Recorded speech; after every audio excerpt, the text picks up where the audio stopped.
que a los chicos también les gusta mucho ellos en escuela bíblica, porque hay tanto ejemplo acá que podemos tomar para nuestras vidas.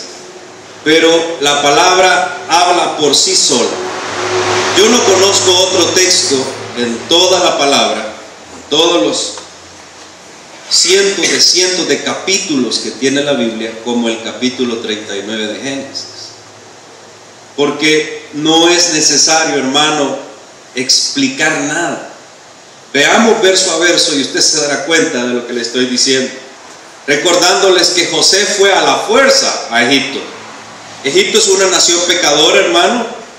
De hecho, los cristianos, cuando de repente ya no aparecen en la iglesia y alguien dice: ¿y dónde anda el hermano Pedrito? El hermano Pedrito anda por Egipto, hermano. ¿Y eso qué significa? Que anda totalmente perdido en pecado. Y es parte del lenguaje cristiano decir eso, anda por Egipto. Pero José no andaba por Egipto porque le daba la gana, como su hermano Judá. José está en Egipto porque sus propios hermanos lo han vendido como esclavo por no matarlo. Porque dijeron: 20 monedas entre 10, nos tocan 2 monedas de plata cada uno. Por lo menos saquémosle provecho a este cipote soñador. ¿De qué sirve si lo matamos? No vamos a sacar nada. De todas maneras, nuestro padre va a recibir la noticia de que murió, y mienten sobre la muerte de José, quitándole su túnica de colores preciosa que su papá le ha hecho, que fue el motivo de la envidia, y matan un animal y llenan de sangre sus ropas y van a enseñárselo a su padre anciano y le dicen: mire, encontramos las ropas de José despedazadas, llenas de sangre. Entonces Jacob piensa: mi hijo murió despedazado por algún animal. Esos son los hermanos de José. Ese es el tipo de sentimiento que ellos tenían hacia él. Le despreciaban totalmente.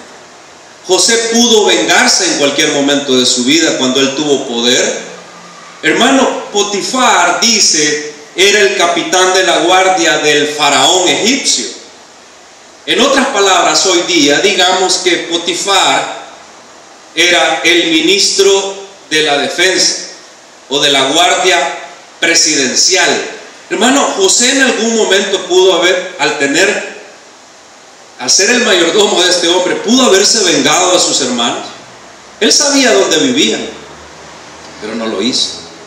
Empieza a actuar de una manera que es ejemplo, porque ni Abraham, hermano, si nos ponemos a ver el texto, ni Abraham actuó de esta manera.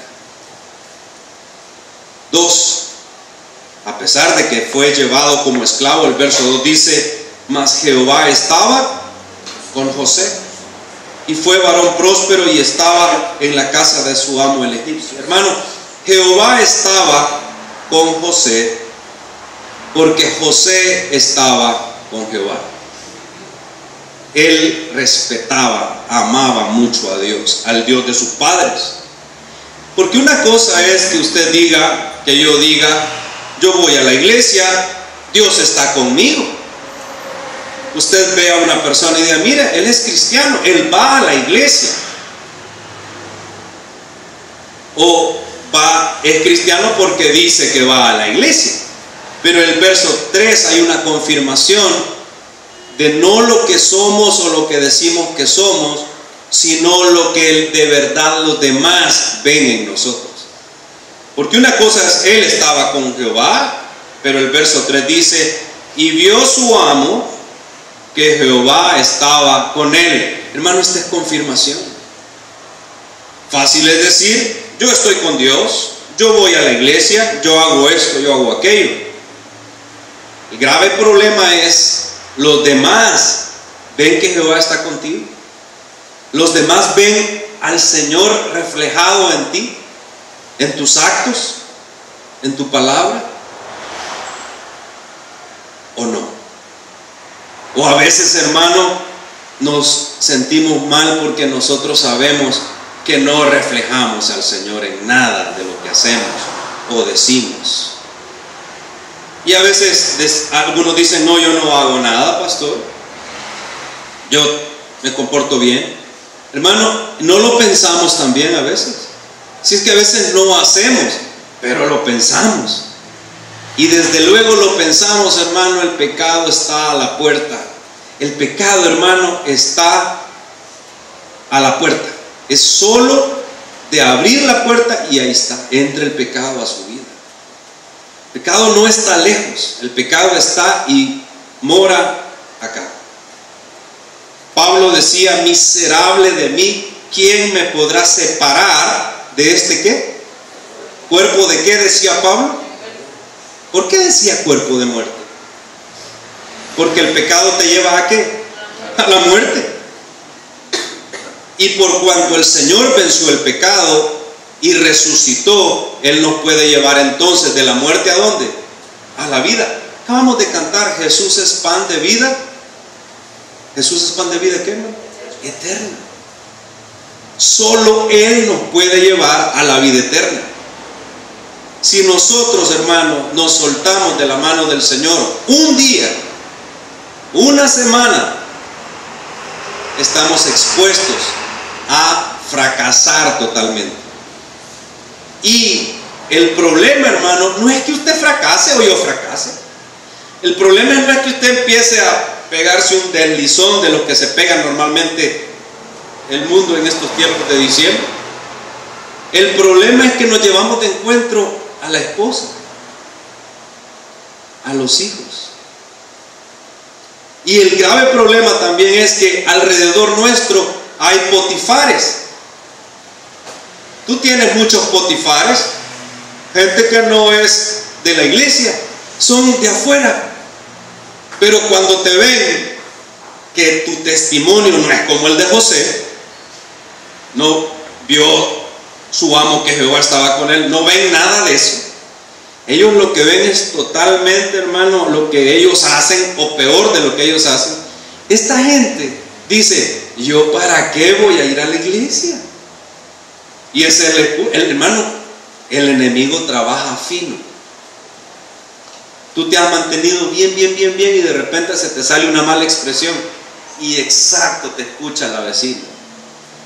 Exacto te escucha alguien que estaba dándole testimonio y de repente, y cuando nos empieza a importar poco el testimonio, hermano, es cuando el enemigo, el adversario, hace carnaval como Will Salgado. No, hermano, ese carnaval de San Miguel es pequeñito a la fiesta con toda la hueste de demonio que hace Satanás.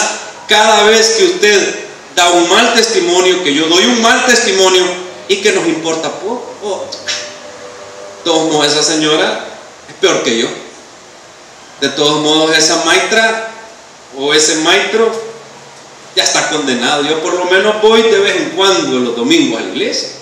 Empezamos a equipararnos, a compararnos para no sentirnos tan mal.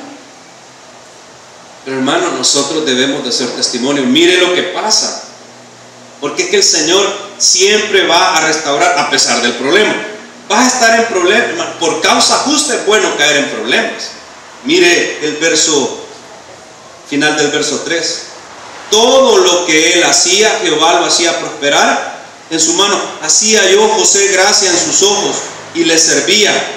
Y él le hizo mayordomo de su casa. ¿Sabe lo que es mayordomo, hermano? Es el principal, el que administraba todo.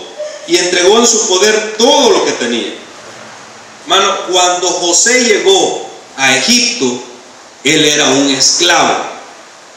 Y él seguía siendo un siervo, un esclavo. Era el mismo José.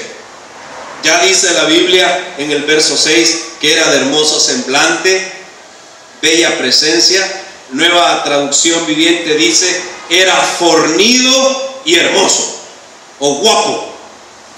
Y era fornido. Él así era. Y todo el mundo que lo vio entrar a la casa de Potifar, lo vio que era un muchacho hermoso y fornido, guapo, galán. Eso era obvio. Pero usted se va a dar cuenta que la tentación no viene desde el principio. Cuando él llegó ya se sabía cómo era. Sí. Es más, como esclavo, llegó incluso sin ropa, apenas con una calzoneta. ¿Me está entendiendo ese punto? O sea, él llegó y mira qué fornido el muchacho. Nadie se fijó en él. Hermano, nadie se va a fijar en ti cuando estás mal. La tentación va a venir cuando estás mejor, cuando ya la prosperidad llegó, cuando el negocio se levantó, cuando la familia estaba feliz, cuando había trabajo, cuando habías cumplido tus expectativas. Allí va a venir el problema. ¿Se da cuenta? Lo lee.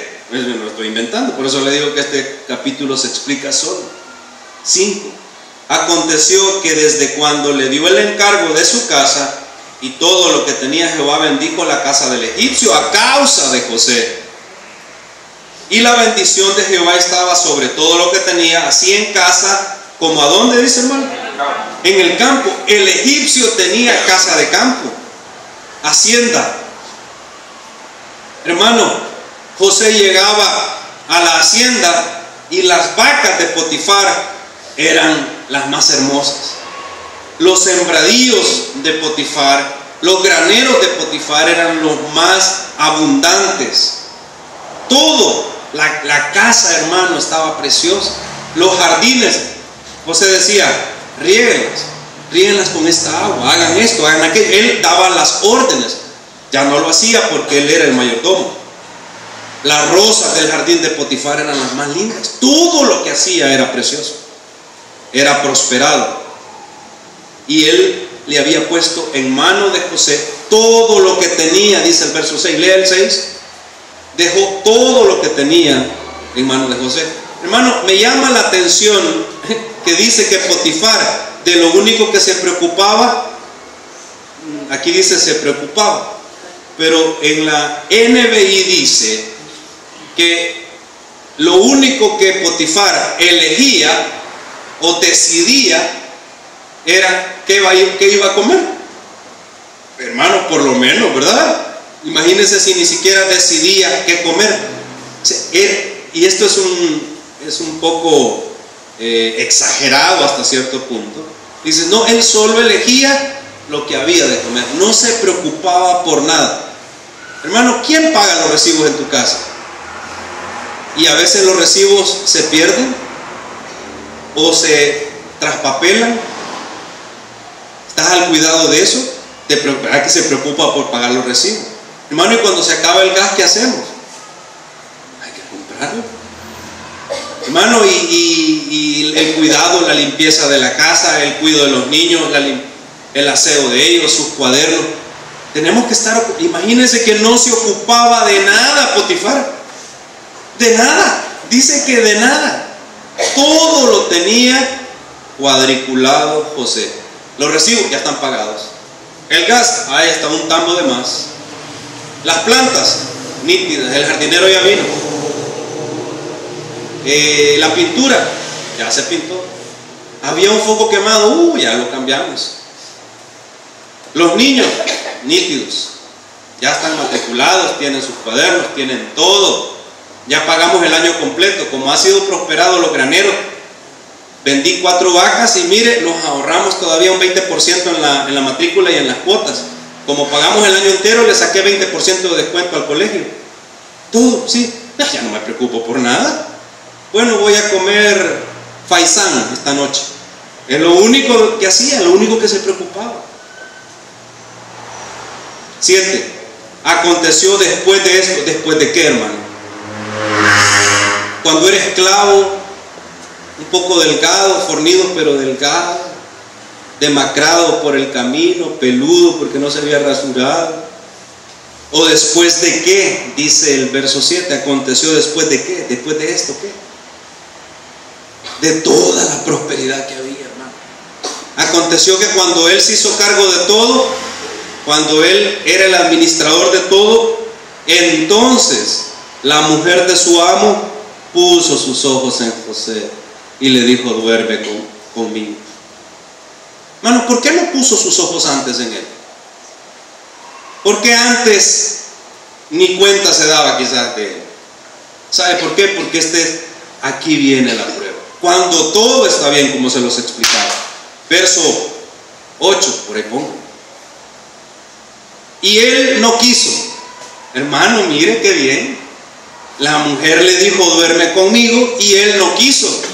O sea, dijo que, ¿qué palabra dijo, hermano, que es clave para poder no abrirle la puerta al pecado? ¿Qué palabra es la más importante en el cristiano que a veces no decimos? No. Diga no, hermano. No, dígalo, todo lo quiero oír. No. Yo lo dije también. Vean qué fácil decir no. Y cuando decimos sí, ¿qué pasa, hermano? Ahora, ¿cuántas veces estás dispuesto a decir no? Porque a veces decimos no, ¿verdad? No, yo no. No. Paso, no. No.